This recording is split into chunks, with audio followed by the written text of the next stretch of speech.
Hello friends, welcome back to e-education. I am Akansha and today we are going to study class 7 civics chapter number 1 on equality. Let's start this chapter. यहाँ पे एक cartoon character है कांता और वो जो है अभी voting line में खड़ी है। वो ये देखते हैं कि जिनके घर में डोमेस्टिक वर्कर होती है वो देखते हैं कि जिनके घर में वो काम करती हैं वो लोग वोटिंग लाइन में उनके पीछे होते हैं। इससे उन्हें इक्वालिटी का फील होता है। बट आगे इस स्टोरी में चेंज आता है। अचानक से वो घर जाती हैं, अपनी बेटी को बीमार देखती हैं, उसे गर्म पानी देती हैं और जाती हैं अपने काम करके और बोलती है कि मैं काम करके आऊँगी तो तुम्हें हॉस्पिटल ले जाऊँगी। और वहाँ जाने के बाद वो जैन साहब और जैन मैडम के जो घर में काम करने के बाद जैन मैडम से मनी मांगती है उनकी बेटी के हेल्थ के लिए और वो मनी दे देती हैं। तो अब इस स्टोरी को स्टार्ट करते हैं। तो वो नोटिस करती है, लाइन में लगी होती है वो, कि अगर जैन साहब और जैन मैडम होते तो वो अपने बच्चों को डायरेक्ट अंदर ले जाते, अच्छी फैसिलिटीज़ मिलती उनके बच्चों को।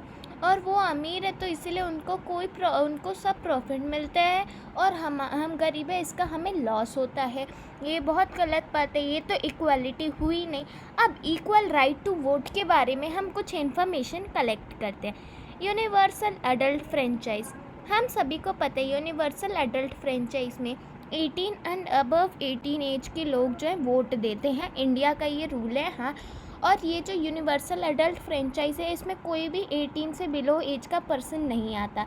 और नेक्स्टली इसमें इक्वालिटी होता है, सब एक एक ही वोट डाल सकते हैं, कोई भी 3 4 5 6 वोट्स नहीं डाल सकता। अदर काइंड्स ऑफ इक्वालिटी, अब वहाँ पे बहुत तरह की इक्वालिटी होती है। Kanta is one of the people who live in democratic India, but still उसे सारी इक्वालिटी नहीं मिलती है। One of the common forms of inequality is caste system. हम सभी को पता है कास्ट के नाम पे, कि जैसे अब हम इसमें स्टोरी ले लेते हैं जो है मिस्टर एंड मिसेस अंसारीज़ की। ये थोड़े नीचे गिवे हैं बट इससे हम डिस्क्रिमिनेशन को अंडरस्टैंड कर सकते हैं। और ओम प्रकाश वाल्मीकि की भी स्टोरी है, तो ये हम नीचे जाकर पढ़ेंगे।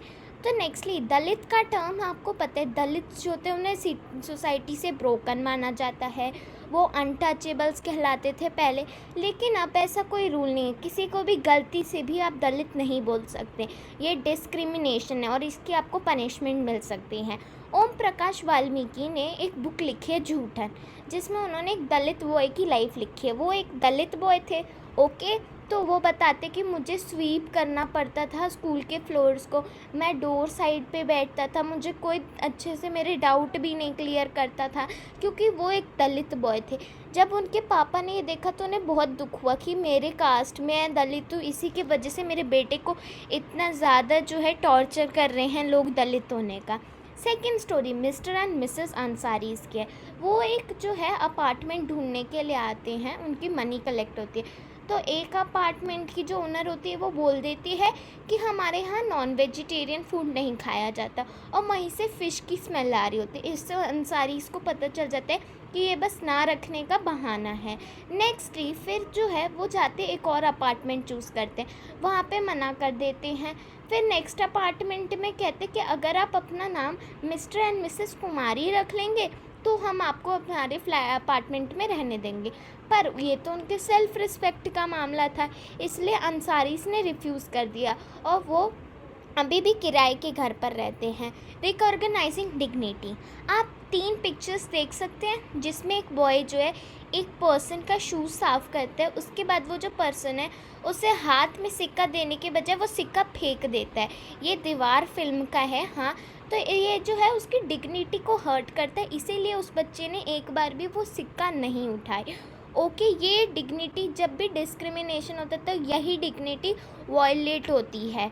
ओके, तो इस अगर वो ये पिक कर लेता तो उसकी डिग्निटी वायलेट हो चुकी होती। Okay, it was the father who on seeing his son, अब जब उन्हें स्वीप करते हुए देखा तो उनके पापा उन्हें ले गए ओम प्रकाश वाल्मीकि को। Equality in India's democracy, Indian democracy recognise every person equal. India की डेमोक्रेसी जो डॉक्टर भीमराव अंबेडकर ने लिखी है, जो सबसे बड़ा कॉन्स्टिट्यूशन है, इस कॉन्स्टिट्यूशन में सबको इक्वल ठहराया गया, किसी पे भी कोई फीमेल मेल जेंडर बेस पे या कास्ट बेस पे कोई डिस्क्रिमिनेशन नहीं होगा। अब थोड़ा नेक्स्टली हमें पता है, पर अभी भी कई लोग डिस्क्रिमिनेशन करते हैं। ओके, अब आप एक पिक्चर देख सकते हैं जो हमारी जो है पार्लियामेंट की है, जिसमें लोगों को अलग अलग तरीके से जो है खड़ा किया गया है, ये बताने के लिए कि अगर जो है लोगों का डिस्क्रिमिनेशन होगा तो ये कंट्री नहीं चल पाएगी, ना इसकी गवर्नमेंट चल पाएगी। नेक्स्टली ज़ीरो हंगर तो सस्टेनेबल डेवलपमेंट गोल SDG, ये एक NGO है, नॉन गवर्नमेंट है, ठीक है। तो इसमें क्या होता है, ये जो है ज़ीरो हंगर रखने के लिए मनी कलेक्ट करते हैं, उन मनी का फिर फूड खरीदते हैं और वो फूड जो है पुअर पीपल को खिलाते हैं। आप सभी एक पिक देख सकते हैं मिड डे मील स्कीम की। मिड डे मील स्कीम क्या है? मिड डे मील स्कीम जो है गवर्नमेंट की स्कीम है, जिसमें सभी स्कूल के बच्चों को जो है कुक्ड फूड मिलता है। अब इस कुक्ड फूड का क्या, इससे क्या कोई फ़ायदा है? जी, इससे बहुत फ़ायदा है। इसके प्रॉफिट्स भी बताएंगे, पर ये नोट कर लीजिए कि ये बहुत इम्पोर्टेंट पॉइंट है। ये तमिलनाडु में सुप्रीम कोर्ट की परमिशन से स्टार्ट हुआ था 2001 में। ओके, इसमें प्रॉफिट जो है, बच्चे की डिस्क्रिमिनेशन कम हो रही है। अमीर गरीब बच्चे एक साथ मिलकर खाना खा रहे हैं, एक दूसरे के फ्रेंड्स बन रहे हैं। नेक्स्टली जो है बच्चों की रेगुलर अटेंडेंस बढ़ रही है। बच्चे जो है पहले अपने घर जाते थे और घर से लौट कर नहीं आते थे स्कूल में क्लास अटेंड करने, भूखे थे तो उनका ध्यान भी नहीं लगता था। उनकी मदर्स जो है अपने बच्चों को फीड करने के लिए उन्हें अपना जॉब इंटरप्ट करना पड़ता था। इतने सारे प्रॉफिट हुए हैं इसके। अब मदर्स को जॉब नहीं इंटरप्ट करना पड़ रहा, बच्चों की रेगुलर अटेंडेंस पड़ रही है, बच्चों का ध्यान लग रहा है पढ़ाई में, जिससे उन्हें सक्सेस मिलेगी। नेक्स्टली आप दलित्स के बारे में जान चुके हैं। भीमराव अंबेडकर भी एक दलित थे। ये जो है इन्होंने ही भारत का कॉन्स्टिट्यूशन लिखा। हर एक देश का कॉन्स्टिट्यूशन पढ़ा ताकि भारत का सबसे अच्छा कॉन्स्टिट्यूशन हो। सबसे बड़ा कॉन्स्टिट्यूशन भारत का ही है। ओके, तो doctor Bhimrao Ambedkar was a Dalit boy, so he wanted to overcome all the inequalities for Dalit, और इन्होंने ऐसा ही किया है। इन्होंने बहुत अच्छा कॉन्स्टिट्यूशन पढ़ा है, पर क्या करें, कुछ सोसाइटी वाले लोग फॉलो ही नहीं करते। अब issue of equality in other democracy, अब दूसरे डेमोक्रेसीज में भी इनइक्वालिटी थी, इसे भी डिस्कस करते हैं।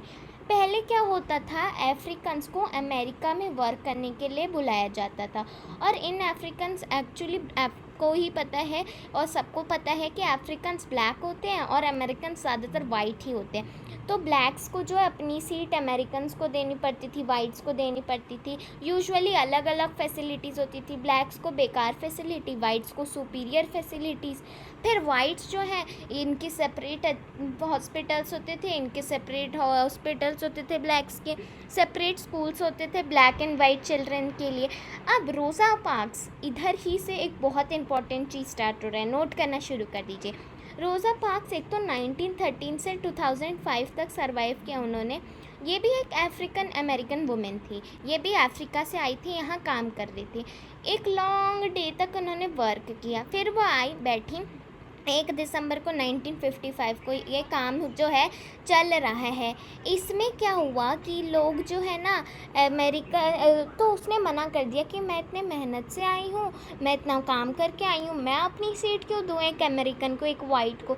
उन्होंने रिफ्यूज़ कर दिया, और तो क्या हुआ, ये 1 दिसंबर 1955 को चल रहा है। और इसी हादसे से प्रेरणा लेकर सिविल राइट्स मूवमेंट या सिविल राइट्स एक्ट स्टार्ट हुआ, जो 1964 में स्टार्ट हुआ। ओके, और यहाँ से क्या हुआ, इन्हें इक्वालिटी मिली अफ्रीकन अमेरिकन्स को, same school, same hospital, same facility, इतनी ज़्यादा इनको फ़ायदा हुआ सिविल राइट एक्ट का। चैलेंज ऑफ डेमोक्रेसी, कोई भी डेमोक्रेसी को भी खुद को कह नहीं सकते कि हम पूरी तरह डेमोक्रेटिक हैं, हमारे में हर एक चीज़ है डेमोक्रेसी की, क्योंकि कहीं ना कहीं तो कुछ ना कुछ डिस्क्रिमिनेशन हो जाते, इनइक्वालिटी रह जाती है। अब जो है आप भी, अगर आपको भी अपने यहाँ पे कोई इनइक्वालिटी दिखती है तो उसे जल्दी से जल्दी सुधारने की कोशिश कीजिए। ग्लॉसरीज़ को पढ़िए, कोई भी डाउट हो इस चैप्टर में तो हमसे पूछिए, कमेंट कर दीजिए, हम जल्दी से रिप्लाई देंगे। और फिर आते हैं नेक्स्ट वीडियो में, तो हमारी वीडियो को लाइक करें अगर आपको पसंद आए, और अगर सब कुछ क्लियर है और एजुकेशनल वीडियोस पाने के लिए हमारे